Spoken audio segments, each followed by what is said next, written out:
"Get that piece of junk out of here before you scratch a real car," he says. He's looking at my truck like it's a contagious disease. I'm standing there in my old work pants just trying to finish a coffee. This guy is dressed in crisp white linen, smelling like a distillery at 10 a.m. He tells me people like me are ruining the view for the real members. I've spent 35 years building a business out of a rusted-out van. My hands are scarred, my knees are shot, and I've worked every weekend since 1994. I've missed birthdays and anniversaries to make sure my family never wanted for anything. I just signed the final papers on this property an hour ago. But to him, I'm just the help who parked in the wrong spot. He actually pulls out a $5 bill and tosses it at my boots. "Go buy a personality," he sneers, "and move the eyesore."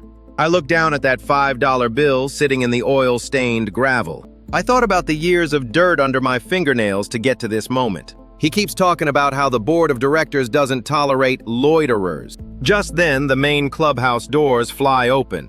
Gary, the manager, comes jogging down the steps looking like he's seen a ghost. The guy in the linen suit puffs out his chest, thinking his complaint was heard. "Gary, thank God," he says, pointing a manicured finger at me.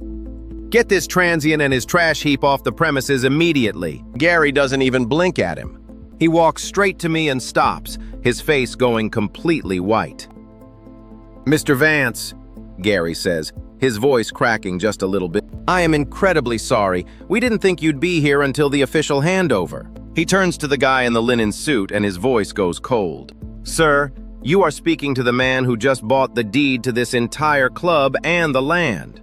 The guy just froze, his jaw hanging open while he tried to find his breath. All that high and mighty attitude just turned into a gray, shaky mess. I looked at the $5 bill on the ground, then back at him. I told Gary I wanted a full list of every member with outstanding dues by noon. "Starting with this one," I said, pointing at the man in white. I just watched him realize he'd insulted the only person who could keep him in that club. I left the $5 on the ground. He looked like he wanted to crawl under the pavement. Watching someone's ego evaporate in 10 seconds is honestly therapeutic. Would you have revoked his membership on the spot or made him sweat it out?